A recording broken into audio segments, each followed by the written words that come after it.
Malam hari ini kita akan bersama mencoba mengkaji, tapi saya minta maaf ini judulnya agak sedikit serius. Judul kita, tapi jangan salah paham ya. Judulnya adalah mitos-mitos tentang perayaan Natal bersama. Judulnya sederhana, mitos-mitos tentang perayaan Natal bersama di bawah bendera toleransi. Baik. Saya mulai Bapak Ibu dari satu ayat di dalam Al-Quran. Mungkin tidak satu ayat, ada beberapa ayat lah. Yang pertama, kata Allah di dalam surat Al-Baqarah ayat 62. Innal ladzina amanu wal ladzina hadu wan nasara was-sabiina man amana billah wal yaumil akhir wa amila salihan falahum ajruhum 'inda rabbihim wala khaufun 'alaihim wala hum yahzanun.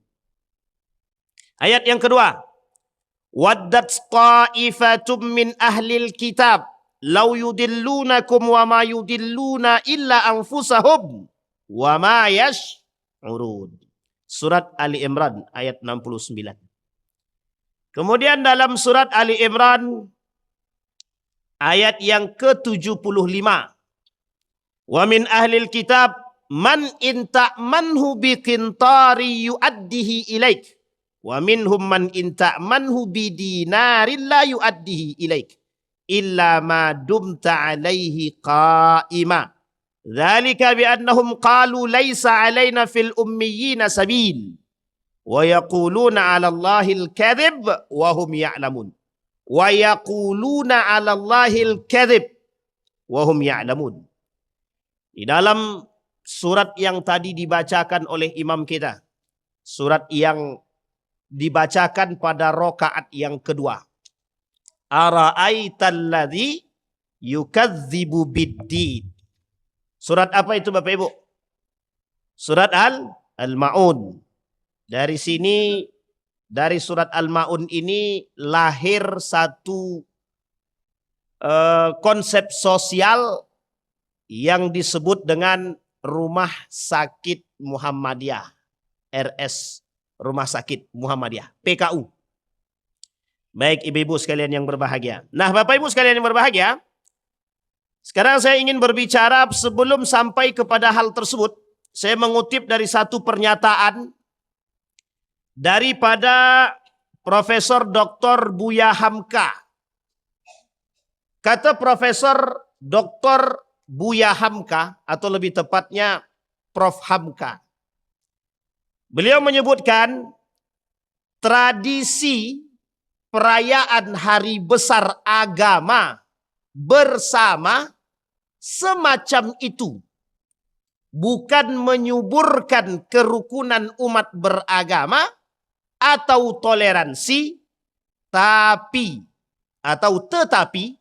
menyuburkan kemunafikan.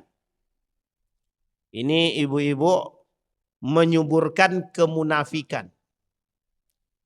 Saya ulangi sekali lagi, menyuburkan kemunafikan. Itu yang ngomong Buya Hamka.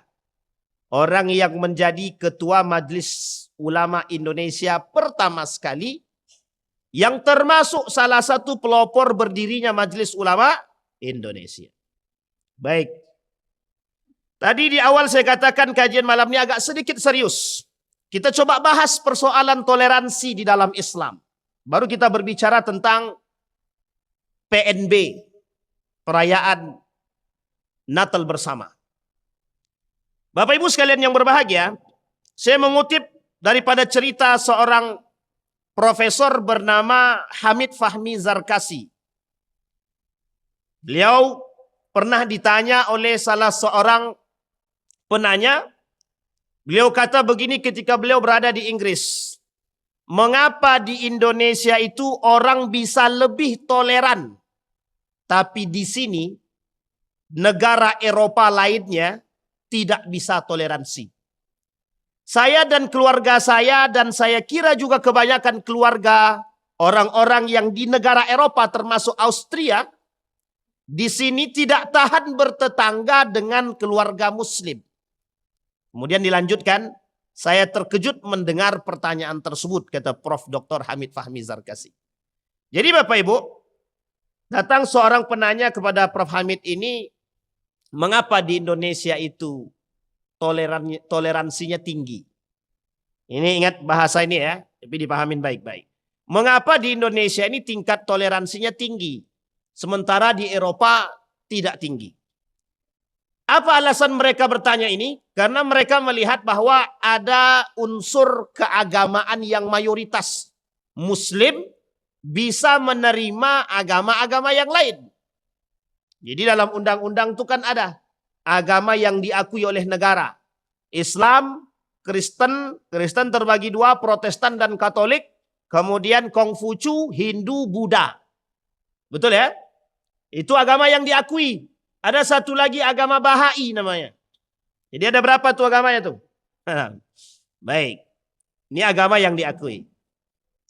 Kemudian Prof. Hamid menjawab, saya kira Anda di Barat ini terlalu kaku berpegang pada paham sekulerisme, sehingga tidak toleran kepada agama yang lain.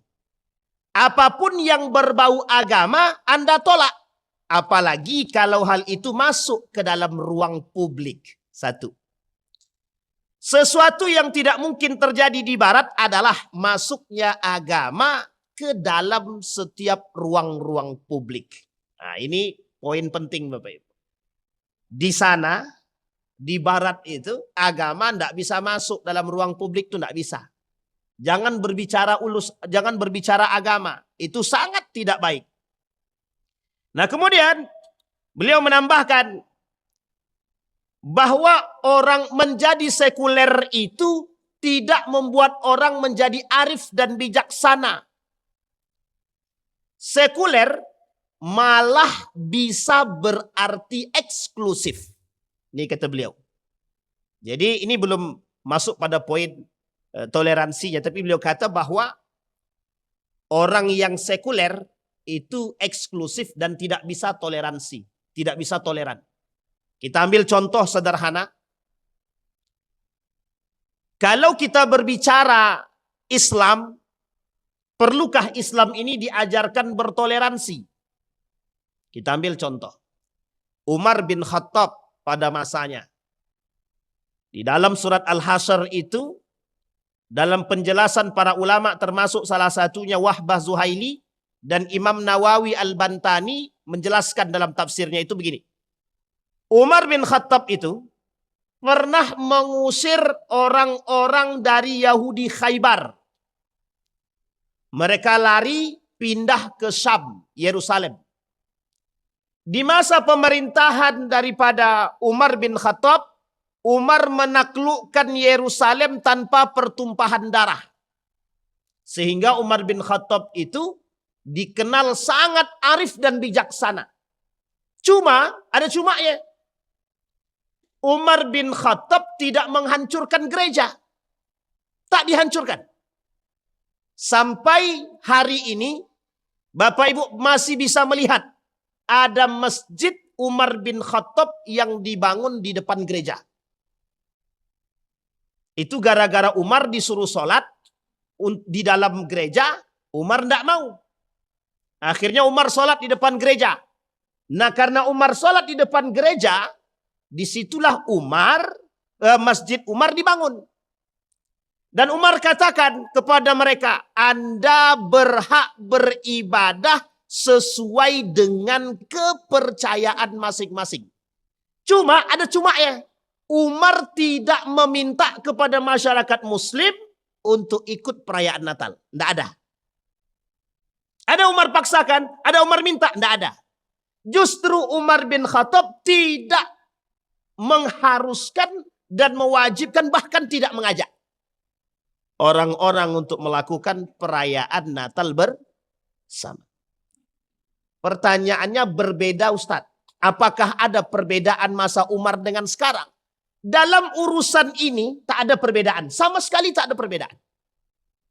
Justru Umar pada saat itu sangat menghargai agama-agama yang lain.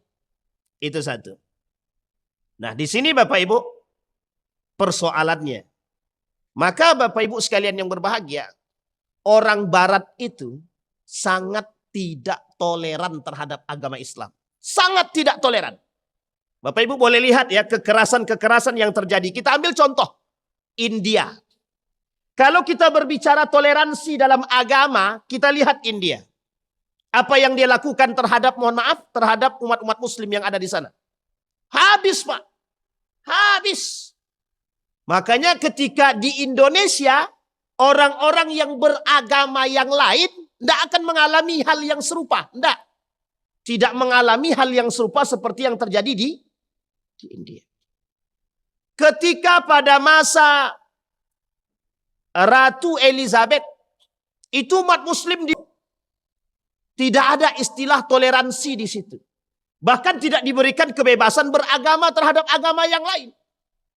Uniknya, termasuk negara pengusung urusan toleransi. Termasuk negara yang mengusung toleransi. Pertanyaannya, toleransi apa yang dimaksud? Toleransi kepada agama mereka, tapi tidak bertoleransi kepada agama Islam. Sampai di sini bisa dipahami Bapak Ibu ya? Baik, satu. Sekarang kita lihat Bapak Ibu. Ketika Prof. Hamid itu, beliau diundang ke salah satu universitas. Ada yang bertanya begini. Prof. Hamid bertanya kepada beberapa dosen yang ada di universitas yang di Inggris tersebut. Beliau tanya begini. Apakah mereka setuju dengan faham-faham feminisme, kesetaraan gender, pluralisme agama, liberalisme pemikiran? Dijawab sama dosen-dosen di sana. Kata dosen itu, tidak. Kami justru tidak menyukai adanya unsur pluralisme dalam agama. Ini menunjukkan betapa sebenarnya pemikiran-pemikiran pluralisme agama ini dipaksakan untuk dimasukkan ke setiap negara. Bukan hanya Indonesia, tapi di beberapa negara. Mereka jawab, pluralisme teologi ini adalah proyek A, kata mereka. Nanti apa kaitannya dengan yang kita sampaikan? Kita coba cek. Apa kata mereka lanjutnya? Liberalisme adalah omong kosong. Ini biar kita umat muslim ini tahu. Sekarang saya tengok di berita media sosial itu lagi rame Ulil Absar Abdallah. Betul ya Bapak Ibu ya, lagi rame tuh di media sosial. Keluar terus dia. Setelah kasus dia kemarin itu, sekarang keluar itu. Ulil Absar ditolak di Malaysia karena pemikiran dia. Ulil Absar menolak kebenaran Al-Quran, misalkan dalam poin-poin tertentu itu ada disampaikan itu. Dan ini adalah persoalan liberalisme. Nah Bapak Ibu sekalian yang berbahagia, di dalam Islam itu ada kelompok-kelompok yang memang mereka muslim, tapi ada di antara mereka yang muslim ini yang juga cukup liberal. Gaya berpikir mereka yang mendukung pluralisme agama. Termasuk salah satunya yang kita sebut tadi. Nama yang tadi kita sebut. Dan ada lagi para ulama yang dianggap ulama.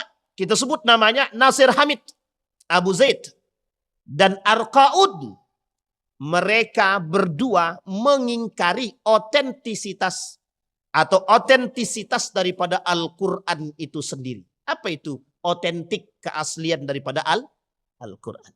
Sehingga ketika kita berbicara toleransi dalam Al-Quran, persatuan dan ukhuwah, mereka tidak mau terima. Disinilah poin penting bahwa umat muslim hari ini sedang dipaksakan untuk menerima kondisi tersebut. Baik Bapak Ibu. Kemudian Bapak Ibu sekalian yang berbahagia, disampaikan oleh Prof. Hamid itu begini. Untuk memojokkan agama, Jack Nelson Palmer melacak kandungan Al-Quran dan Bible. Ia lalu menulis buku berjudul Is Religion Killing Us?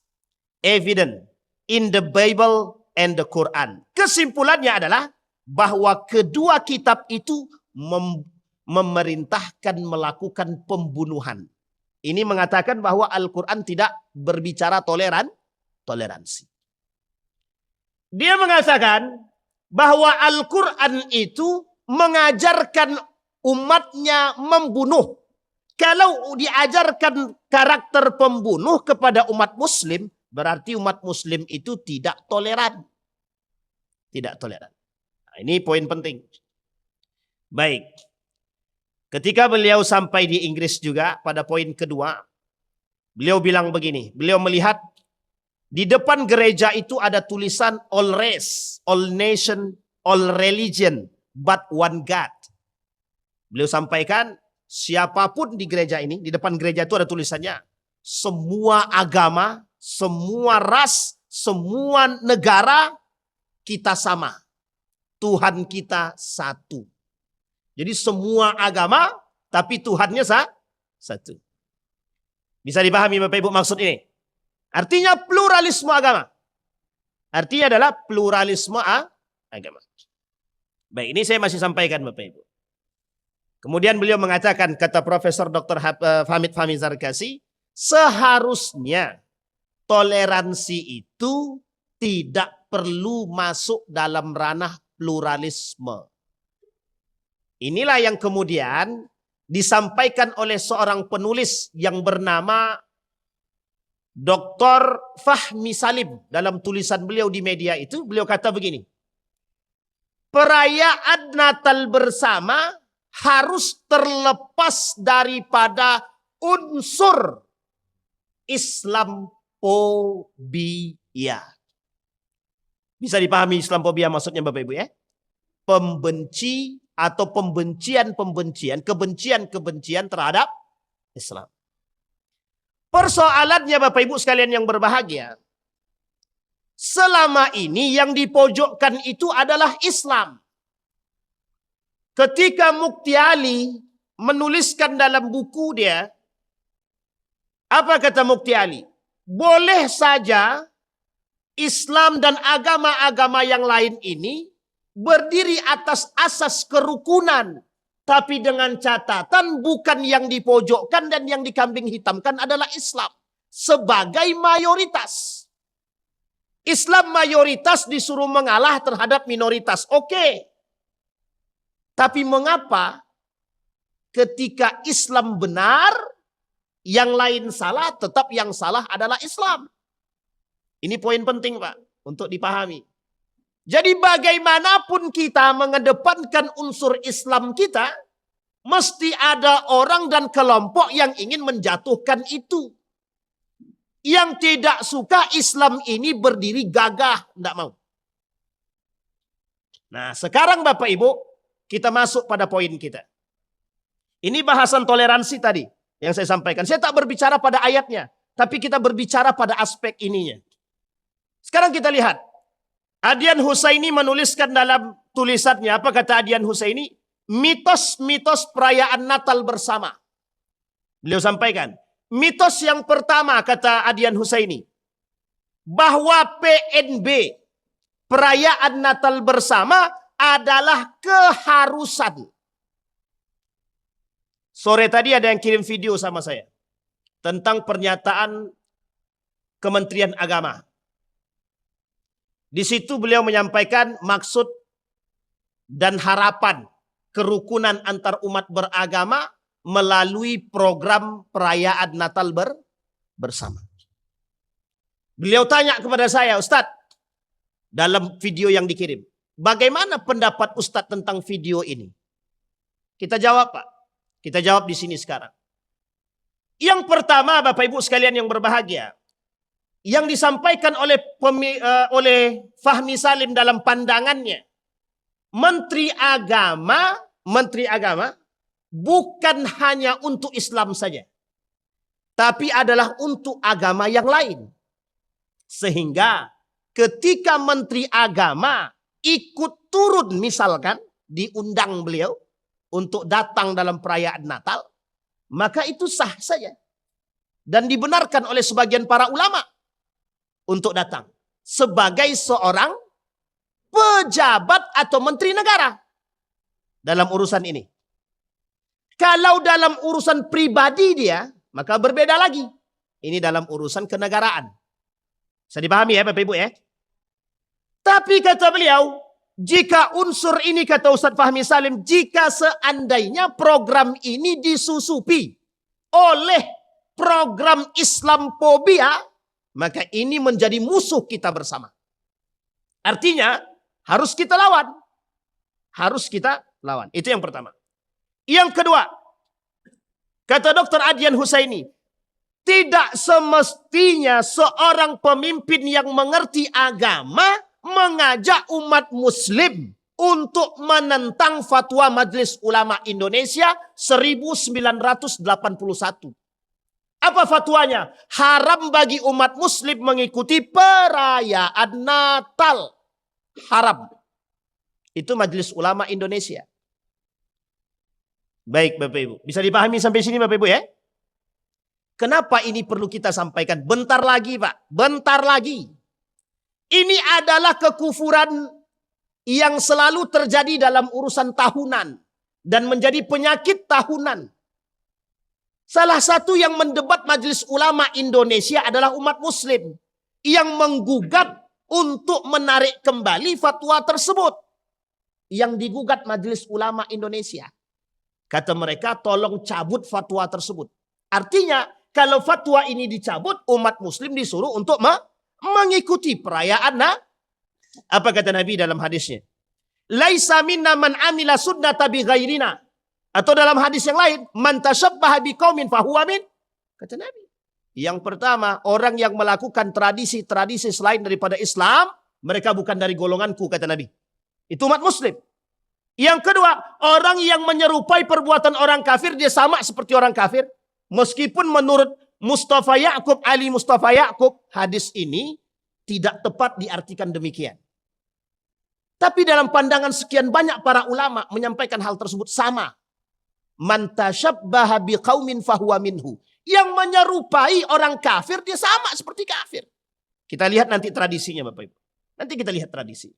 Apa yang disampaikan oleh Abu Bakar undangannya ke 212 alumni 212 kemarin.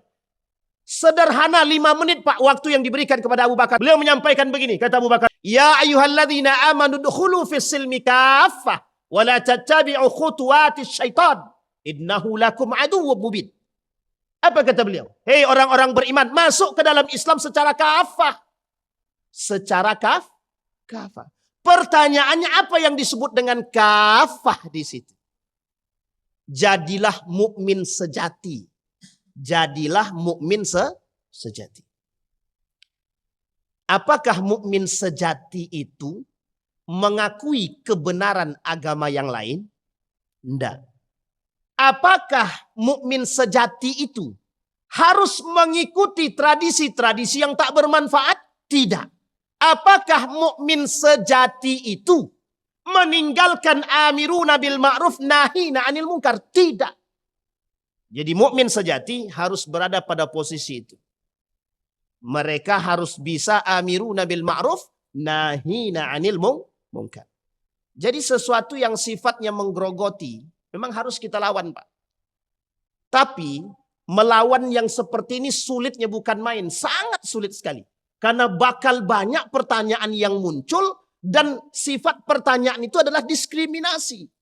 Seolah-olah yang membicarakan ini adalah salah. Seolah-olah yang membicarakan ini tidak toleransi, tidak toleran. Salahkah kita berbicara? Hari ini saya berbicara di hadapan kaum muslim. Salahkah ketika saya mengajak Bapak Ibu untuk mengatakan jangan ikuti perayaan Natal? Salahkah? Kalau saya berbicara ini di luar, di tengah orang-orang yang majmuk, mungkin. Tapi ini di kalangan umat muslim, mayoritas semuanya. Ini poin penting, Pak. Yang kedua, mitos yang kedua.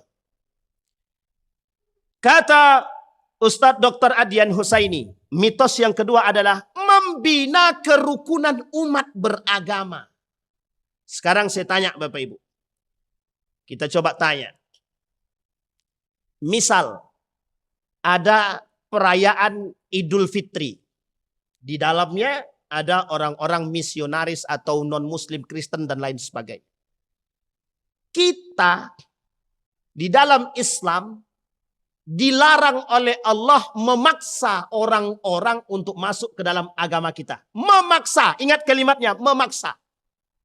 Tapi bolehkah kita mensyiarkan Islam? Boleh. Tapi bolehkah kita memaksa? Pokoknya kau harus masuk. Kalau kau tak masuk dalam agama Islam, mati. Tidak ada, Pak. Pernah kita memaksa orang begitu? Pernah enggak Bapak Ibu kasih bantuan, mohon maaf kasih bantuan entah itu daging kurban kepada tetangga-tetangga yang non-muslim. Kau mau daging kurban, kalau kau mau daging kurban masuk Islam. Kalau kau tak mau masuk Islam, tak usah daging kurban. Pernah Bapak Ibu begitu kan? Gak pernah kan? Islam itu rahmatan lil alamin. La ikraha fid din. Tak ada urusan. Mereka kita tidak boleh memaksa orang untuk masuk ke dalam agama kita. Tidak. Nabi Pak ditegur. Tidak boleh paksa. Tidak boleh paksa. Bisa dipahami Bapak Ibu ya. Kembali kepada poin tadi. Sekarang apa kaitannya dengan membina kerukunan umat beragama? Ketika kejadian yang serupa pada tahun yang lalu, beberapa tahun yang lalu, ada mantan menteri pendidikan. Namanya Nadiem Makarim. Ini kalau bermasalah coret. Nadiem Makarim mengatakan, ini tapi wacana yang tidak terjadi alhamdulillah. Karena yang protes banyak. Hari ini umat Islam berdoa, jadi murid-murid yang berdoa, agama Islam, nanti agama yang lain suruh ngikutin. Nah nanti kebalikannya, agama yang lain berdoa, umat Muslim suruh ngikutin. Dan kita amin, begitu. Sekarang saya tanya Bapak Ibu, kita disuruh mempercayai, mengamini sesuatu yang kita tidak imani. Kita disuruh meyakini sesuatu yang tidak kita yakini. Kita ambil contoh. Dalam Al-Quran itu ada. Kata Allah dalam Al-Quran, laqad kafara alladhina qalu innallaha thalithun salasa. Telah kafir orang-orang yang mengatakan bahwa Tuhan itu adalah ada. Sekarang saya tanya Bapak Ibu. Ketika Bapak Ibu mengikuti, mohon maaf, mengikuti perayaan tadi, Bapak Ibu disuruh mengamini. Terima enggak Bapak Ibu? Inilah yang disebut dengan, mohon maaf, terjadinya kekacauan. Bukan kerukunan, tapi yang terjadi adalah gaya berpikir yang salah. Ini dikritik oleh Dr. Adian Husaini. Kenapa beliau mengkritik itu? Beliau mengatakan tak sepantasnya umat Muslim itu diajak untuk melakukan perbuatan tersebut yang justru di dalam agama umat Muslim dilarang. Bapak Ibu, kita melihat hari ini semakin ke belakang semakin kacau gaya berpikir. Semakin tidak sehat. Kemarin ada pertanyaan dari ketua kita itu. Kok orang hari ini tuh akalnya kok pada berpikir tidak sehat? Ya gimana? Karena berada di antara orang-orang yang tidak sehat secara pikiran. Kita ini berat Pak. Berada di tengah, kita ini harus menjadi orang yang sehat pikiran di tengah orang-orang yang tidak sehat pikirannya.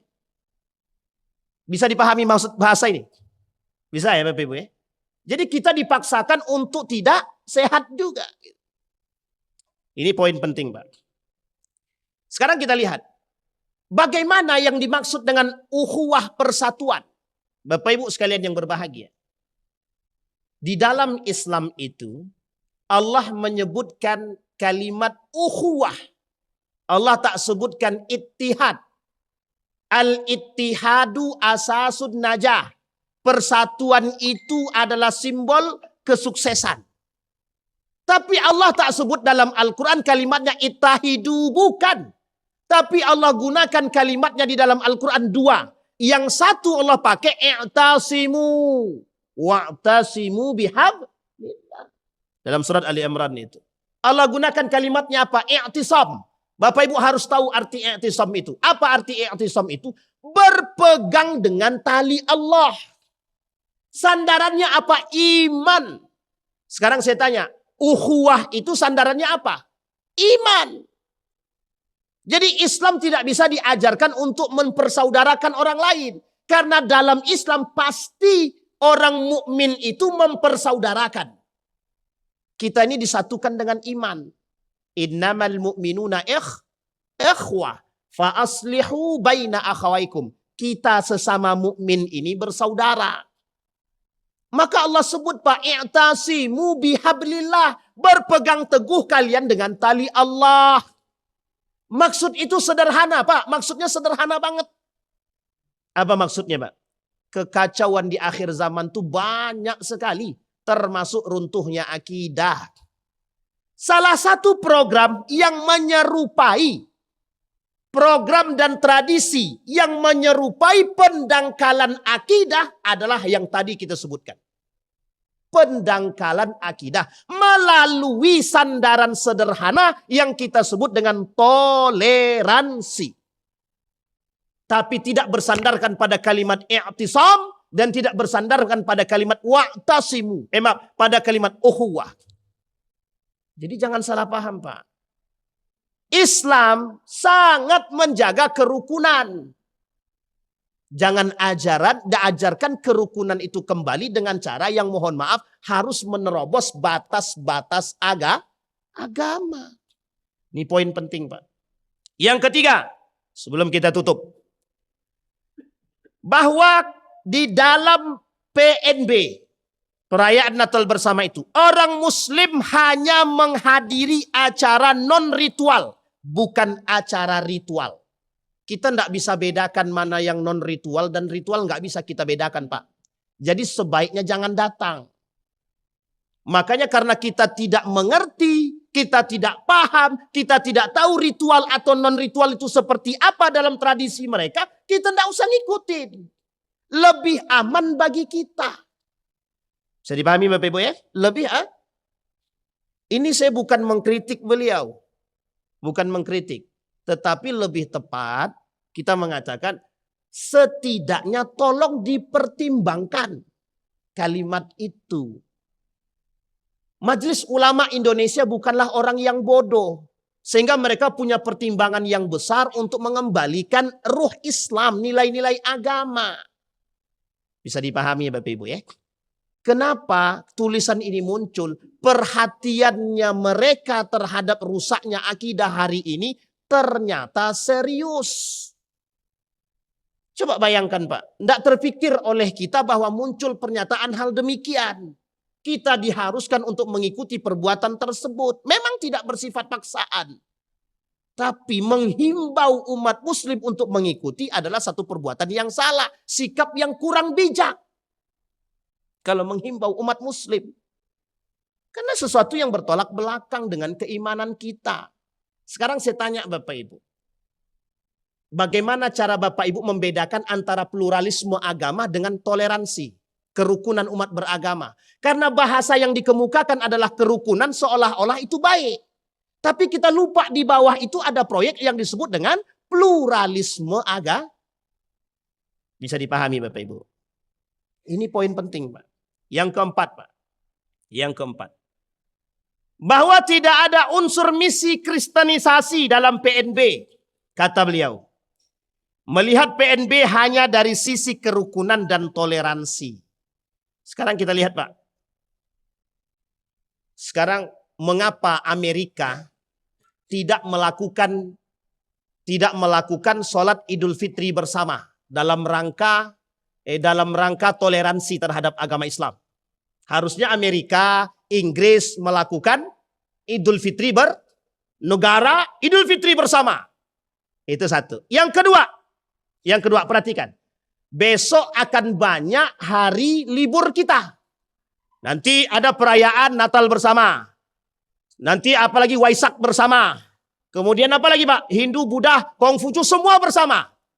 Pas Idul Fitri juga bersama. Idul Adha bersama. Kan enak tuh Pak. Jadi kita banyak cutinya itu. Nah, ini yang disenangi oleh teman-teman yang PNS kan. Nah, jadi bisa kita banyak liburnya itu, senang.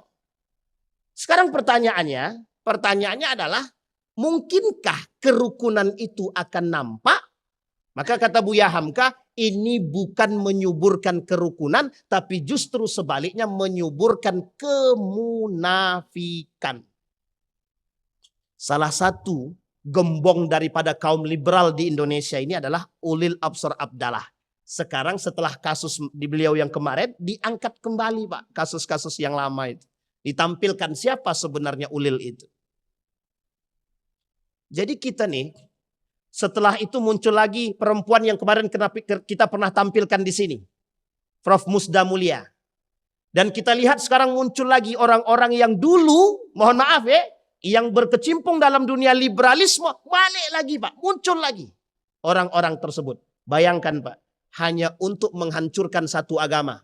Hanya untuk merusak satu agama, Islam. Hanya untuk melakukan proyek pendangkalan akidah terhadap siapa? Umat muslim. Kita semua. Jadi kira-kira serius nggak mereka itu? Serius nggak? Maka nasihat daripada Abu Bakar perlu kita renungkan bersama. Apa nasihatnya? Kata beliau, Ya ayyuhalladzina amanu dukhulu fis-silmi kaffah. Hei orang-orang beriman, Anda hari ini, mata Anda ini tak lagi bisa melihat mana yang benar, mana yang salah, mana yang abu-abu, mana yang putih, mana yang hitam. Caranya biar Anda selamat, berpegang teguh dengan agama yang baik. Udkhulu fis-silmi kaffah. Masuklah ke dalam Islam serius. Jangan main-main. Allah sebut dalam hadis yang lain, hadis kursinya kata Allah begini. Ya ibna Adam, khalaqtuka lil ibadah fala tal'ab. Anak Bani Adam, aku ciptakan kalian, kata Allah dalam hadis kursi, untuk beribadah, jangan main-main. Jadi Islam yang sesungguhnya Pak. Jadi kita nggak usah ikut-ikutan. Ini tradisi. Nah sebelum saya tutup Bapak Ibu sekalian yang berbahagia. Ketika Ustadz Abu Bakar di ayat tadi, beliau katakan begini dalam Al-Quran. Wala tattabi'u khutuwatis syaitan. Jangan kalian ikuti bisikan-bisikan setan. Ini saya tak katakan siapapun setan ya.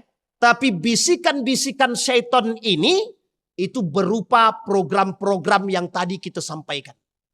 Seolah-olah baik tapi mohon maaf jebakan.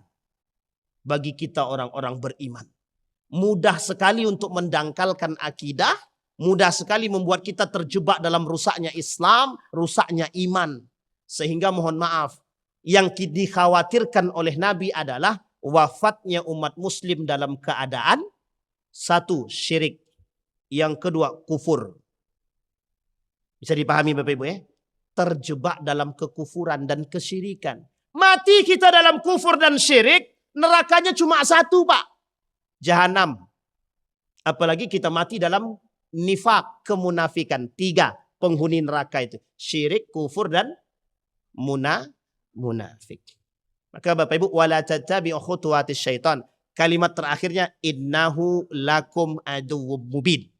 Sesungguhnya itu musuh yang sangat nyata. Sekarang saya tanya, nyata nggak musuh itu? Pertanyaannya, setannya nampak nggak? Setannya nggak nampak. Manusia yang menyerupai setan itu yang paling banyak sekarang. Bisa dipahami ya Bapak Ibu ya? Nah Bapak Ibu yang terakhir, di Desember itu mesti ada 2 hal yang harus kita hindari.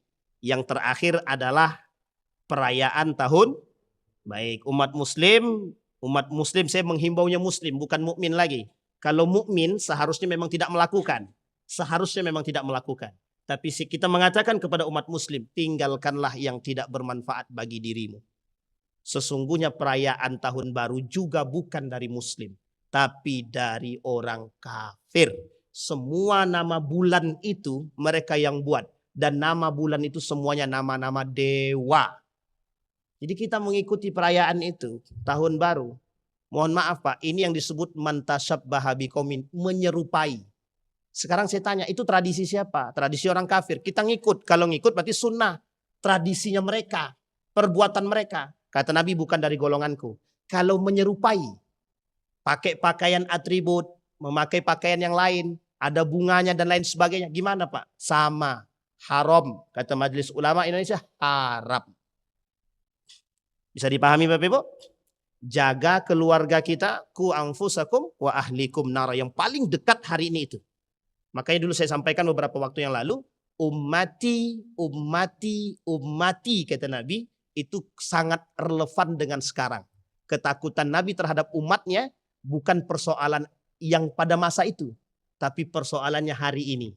Dekatnya umat Nabi Muhammad dengan kekufuran, kemunafikan, kesyirikan. Sehingga mohon maaf, jauh dari baginda Nabi Muhammad sallallahu alaihi wasallam. Mudah-mudahan bermanfaat, mudah-mudahan bisa diambil ibrah dan pelajaran. Insya Allah bisa menambah keimanan dan keistiqamahan kita dalam beragama dan berakidah. Insya Allah kita selamat dunia akhirat. Fa'tabiru ya ulil absar la'allakum tuflihun. Assalamualaikum warahmatullahi wabarakatuh.